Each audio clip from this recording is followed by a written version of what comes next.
हृदय में जिनके कृष्ण नाम बसा है, कृपा से जिनकी प्रेम धाम बसा है, चरणों में जिनके परमानंद मुकेशानंद महाराज मुकेशानंद।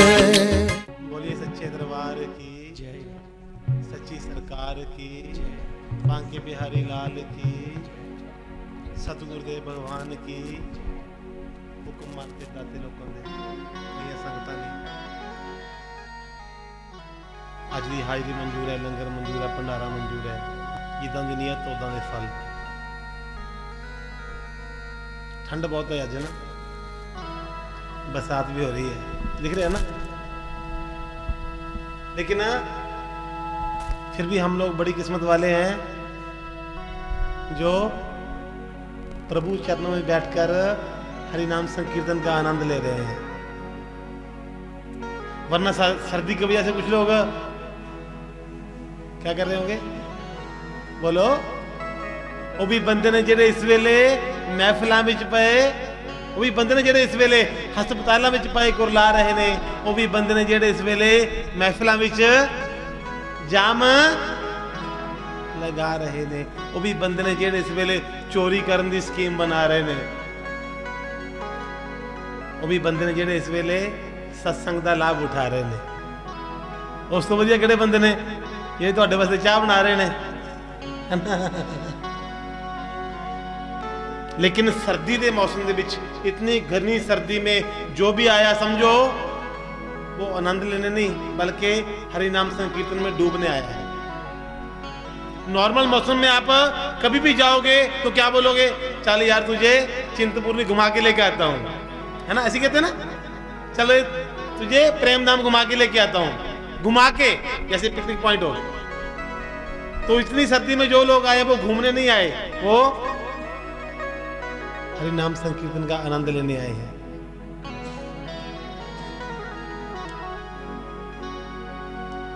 लेकिन आनंद लेने के लिए सबसे पहले मन का प्रभु के पास होना। वो कैसे? पहले मन में प्रेम होना। हम लोग सुबह कुछ 10 मिनट 5 मिनट जितना भी इसके पास टाइम होता है तो प्रभु को याद करने के लिए बैठते हैं ना। बैठते हो जी, प्रभु को याद करने के लिए बैठते हो, बैठते हो, बैठते हो आप भी। क्या बात है, सब हाँ कह रहे हैं, बैठते हैं। अरे याद उसको किया जाता है जिसको कोई भूला गया हो। अगर आप प्रभु को याद करने के लिए बैठते हो तो आप नहीं बैठते। मन में प्रेम ऐसा कि उसको याद करना ना पड़े, वो याद आए। अगर उसको याद करने के लिए बैठना ही पड़ा तो वो कौन सी याद हुई, वो तो याद नहीं हुई ना। हम लोग कोई माला लेकर जैसे ही प्रभु नाम के लिए बैठते हैं तो हाथ में सिर्फ खाली माला रह जाती है, मन निकल जाता है। चिंतन के लिए बैठते हैं, चिंताएं हावी हो जाती हैं। क्यों क्यों होती हैं? खाली एक भजन के लिए बैठे थे, भजन ही नहीं हो रहा, बाकी सब कुछ हो रहा है। उस समय खाली भजन नहीं हो रहा, बाकी सब हो रहा है। क्यों? क्योंकि हमने अपना लगाव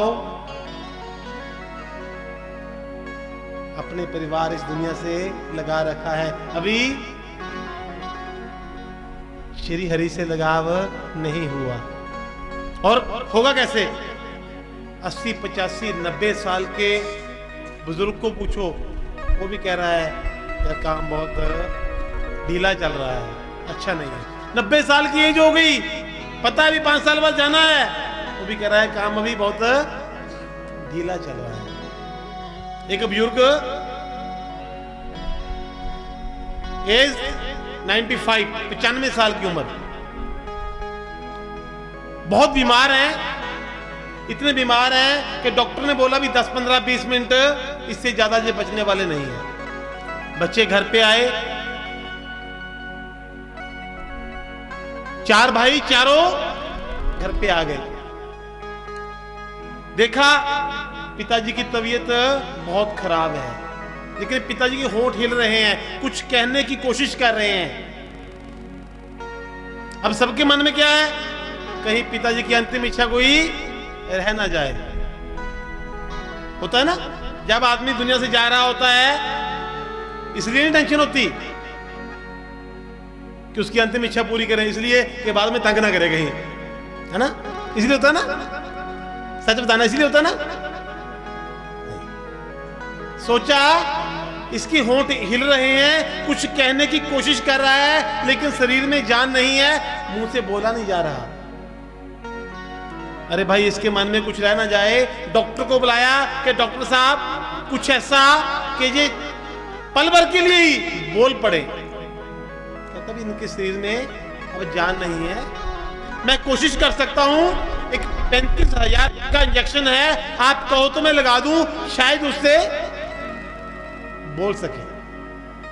अब चारों भाई कहने लगे भाई अंतिम इच्छा है, पूरी तो करनी है, लगाओ इंजेक्शन। इंजेक्शन लगाया, 10 मिनट के बाद बुजुर्ग की जुबान थोड़ा चलने लगी। चली तो सबसे पहले उसने पूछा, अरे बड़े वाला कहाँ है? बड़े वाला बोला पिताजी मैं आपके पास ही खड़ा हूं। मझले वाले दोनों कहाँ हैं? वो बोले पिताजी यहाँ पर खड़े हुए हैं। छोटे वाला कहाँ है? वो कहता पिताजी मैं भी यहीं पे हूं। अरे भाई तुम चारों यहां पे हो तो दुकान पे कौन है? इतना बोला और दुनिया से निकल लिया 35,000 चल पाने में। जाने का टाइम है तब भी उसको क्या है, दुकान पे कौन है, दुकान पर कौन है, तो कैसे प्रभु मिलेंगे। हमने अपना मन इस दुनिया में इतना को लगा रखा है कि प्रभु के साथ मन लगाने को कुछ खाली नहीं। अच्छा कहते हैं भगवान रहते कहां पे हैं? कहां पे रहते हैं जी? कहां पे रहते हैं? हृदय में। हृदय में कब रहेंगे? जब इसको खाली करोगे। एक चेयर है, उस चेयर पे एक इंसान पहले ही बैठा हुआ है, जब तक वो खड़ा नहीं होगा दूसरा कैसे बैठेगा? पहले हृदय को जो रूपी भरा हुआ उसको खाली करो, प्रेम लेके आओ, प्रेम से भाव से। या आजकल शादी होती है तो कुंडली मिलाई जाती है ना, टेवा कहते हैं उसको मिलाया जाते हैं। हालांकि आज 90% बच्चे सिर्फ इसीलिए कुंवारे बैठे हैं ये टेवे की वजह से। तो एक बादशाह ने सवाल किया महात्मा को कि महात्मा जी मेरे समय, जिस समय मेरा जन्म हुआ उस समय पे जितने बच्चे जन्म हुए थे, जिस समय पर मेरा जन्म हुआ उसी समय पर जितनों बच्चों का जन्म हुआ था, क्या वो सभी इस समय बादशाह हैं? अगर आप समय के हिसाब से कुंडली बनाते हो तो मेरा जन्म प्रातः 4 बजे हुआ था, तो 4 बजे जितने बच्चों का जन्म हुआ क्या सभी के सभी बादशाह हैं? होता है ऐसा? एक ही समय पर 2 बच्चे पैदा हुए तो दोनों की जिंदगी अलग अलग क्यों है? अगर कुंडली समय के हिसाब से, जन्म के हिसाब से बनती है तो दोनों की अलग अलग कुंडली क्यों? बादशाह ने सवाल किया, लेकिन किसी के पास जवाब नहीं। एक महात्मा ने कहा कि जा उस जंगल में एक महात्मा बैठे हैं, एक इंसान बैठा है, वह तुझे इस बात का जवाब देगा। चले गए जंगल में, बादशाह पहुंचे, जाते ही एक इंसान को देखा, वो अपने ही मांस को खा रहा था, अपने खुद के मांस को खा रहा है। और बादशाह ने पूछा कि जो मेरे साथ जिन बच्चों का जन्म हुआ था वो सभी बादशाह क्यों नहीं? उस इंसान ने कहा मेरे पास टाइम नहीं, मुझे भूख लगी है, चल आगे जा, इस पहाड़ी के उस पार एक आदमी मिलेगा, वह तुझे बताएगा तुम्हारे सवाल का जवाब। अब बादशाह की जिज्ञासा और भी बढ़ गई, पहाड़ी पार की, उस ओर चला गया, वहां पर एक आदमी बैठा कोयले खा रहा है। उससे पूछा कि सभी की कुंडली एक जैसी क्यों नहीं? उसने कहा मेरे पास भी समय नहीं है, अभी तेरे पास कुछ समय है, इस पहाड़ी के उस पार एक बच्चे का जन्म हुआ है, शाम तक वो बच्चा मरने वाला है, वही तुझे रूहानियत में तुम्हारे सवाल का जवाब देगा। जिज्ञासा और बड़ी, पहाड़ी पार की, पता किया बच्चा कहां पे जन्म हुआ है, उस बच्चे के घर में चला गया। और बच्चे को बाहर बुलाया, बादशाह था, बच्चे को बाहर बुलाया कि पूछा, बच्चे से रूहानियत में पूछा कि सभी की कुंडली एक जैसी क्यों नहीं होती। तो उस बच्चे ने जवाब दिया कि मैं बस मरने वाला हूं, तेरा ही इंतजार कर रहा था। मैं तुझे बताता हूं सबकी कुंडली एक जैसी क्यों नहीं होती। पूर्व जन्म में हम 4 भाई थे, जंगल में लकड़ियां काटा थे, जंगल में लकड़ियां काट रहे थे, भूख लगी थी, हमारे पास थोड़ा सा अनाज था, तो हमने उस अनाज की रोटी बनाई, तो 4 रोटी बनी, चारों को एक एक रोटी मिली, चारों की रोटी हाथ में थी। मेरे पास सबसे पहले बड़े भाई के पास एक महात्मा आए, उन्होंने कहा भी मुझे भूख लगी है, कुछ खाने को मिलेगा। तो उस महात्मा ने जवाब दिया, महात्मा को बड़े भाई ने जवाब दिया था कि अगर मैं तुझे रोटी खिला दूंगा तो मैं अपना मांस खाऊंगा, मैं क्या खाऊंगा। दूसरे से उन्होंने मांगा, मुझे भूख लगी है, कुछ खाने को मिलेगा। तो उसने कहा अगर मैं तुझे अपनी रोटी दे दूंगा, तुझे अंगीठी में जो अग्नि में कोयले पड़े मैं वो खाऊंगा। चल आगे। मेरी बारी आई, बच्चा कह रहा है मेरी बारी आई, मैंने कहा अगर मैं रोटी तुझे दूंगा मैं तो भूखा ही मर जाऊंगा। लेकिन जब तुम्हारे पास आया, बादशाह को बोल रहा है, जब तुम्हारे पास आया तूने आधी रोटी उसको दे दी और आधी खुद खा ली, इसलिए तुम बादशाह हो। कुंडली जन्म से नहीं, कुंडली कर्म से बनती है। आपका आज कैसा है वो आपके कल पे निर्भर करता था, आपका कल कैसा हो वो आपके आज पर निर्भर करता है। कोई दूसरा नहीं लिखता लेख। एक नमाजी नमाज पढ़ते ना, एक लड़की थी, उसको अपने प्रेमी को मिलने जाना था, अपने प्रेमी को मिलने जाना है, और प्रेमी को जो समय दिया था उससे कुछ लेट हो गई। अब वो दौड़ी जा रही है अपने प्रेमी को मिलने के लिए, इश्क में पागल है, दौड़ रही है, कहीं भी ध्यान नहीं उसका, मगन है अपने प्रेमी के प्रेम में, जा रही है। एक नमाजी नमाज अदा कर रहा है, उसके आगे से गुजरी। नमाजी भी कौन? इस्लामिक गुरु। आगे से गुजरी तो उस नमाजी ने उसे रोका, अरे बदतमीज, तुझे पता नहीं कि जब कोई इंसान नमाज पढ़ता उसके आगे से नहीं गुजरते। उस लड़की ने क्षमा मांगी, माफी मांगी, मुझे माफ कीजिए, मैंने ध्यान नहीं दिया। लेकिन वो फिर भी गाली गलौज करता रहा। तब लड़की ने कहा कि मैं तो अपने प्रेमी के प्रेम में मस्त थी, मुझे नहीं पता चला, मैं तो अपने प्रेमी को मिलने के लिए, मेरे को इधर उधर कोई ध्यान ही नहीं। लेकिन तूने कैसी नमाज अदा की, तूने अपने अल्लाह से कैसा प्रेम किया जो तूने मुझे देख लिया। नमाज तेरी हुई या मेरी हुई? दोनों में से किसकी हुई जी? किसकी हुई?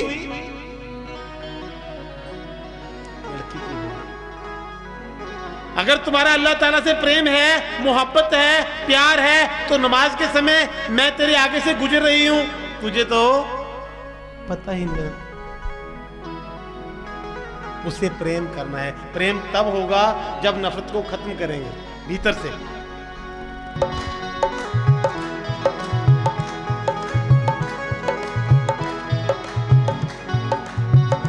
मन के मंदिर में प्रभु को बैठाना बात हर एक के बस की नहीं है। मन के मंदिर में प्रभु को बैठाना बात हर एक के बस की नहीं है। खेलना पड़ता है जिंदगी से, खेलना पड़ता है जिंदगी से, भक्ति इतनी भी सस्ती नहीं है।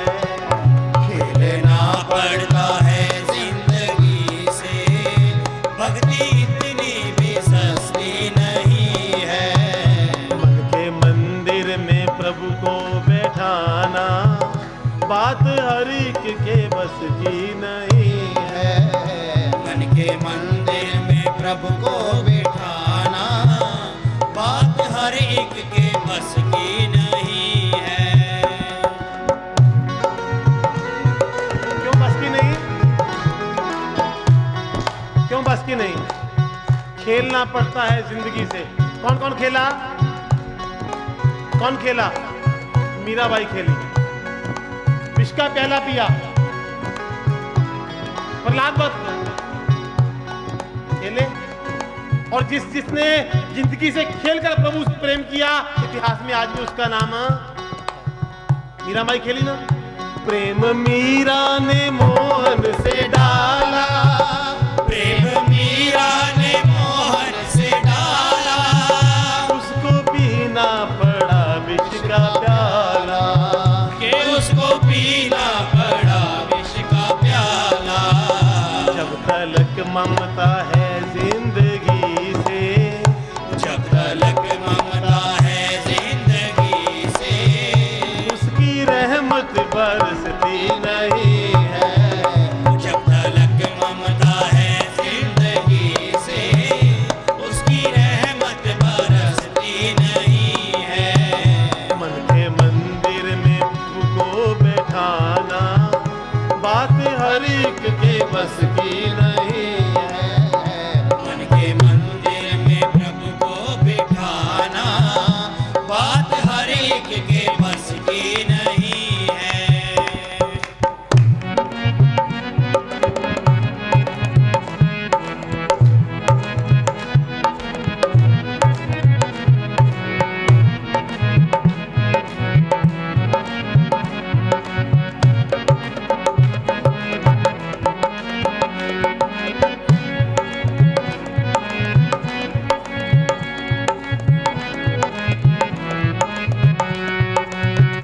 तन पे संकट पड़े मन ये डोले, तन पे संकट पड़े मन ये डोले।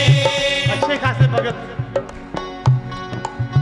मुसीबत संकट आता है तो एक बार डोल जाते हैं कि शायद प्रभु हमसे खफा है, नाराज है। लेकिन कभी भी कोई पिता माता अपने बच्चों से खफा नहीं होते, तो वो हमारे क्या हैं? माता पिता हैं। डोलना नहीं। तन पे संकट पड़े मन ये डोले, तन पे संकट पड़े मन ये डोले, लिपटे खंबे से प्रहलाद बोले, लिपटे खंबे से प्रहलाद बोले। मेरे श्याम प्रभु के बराबर, मेरे श्याम प्रभु के बराबर, कोई दुनिया में हस्ती नहीं है। मेरे श्याम प्रभु के बराबर, कोई दुनिया में हस्ती नहीं है। मन के मंदिर में प्रभु को बैठाना, बात हर एक के बस की नहीं है। मन के मंदिर में प्रभु को बिठाना, बात हर एक के बस की नहीं है।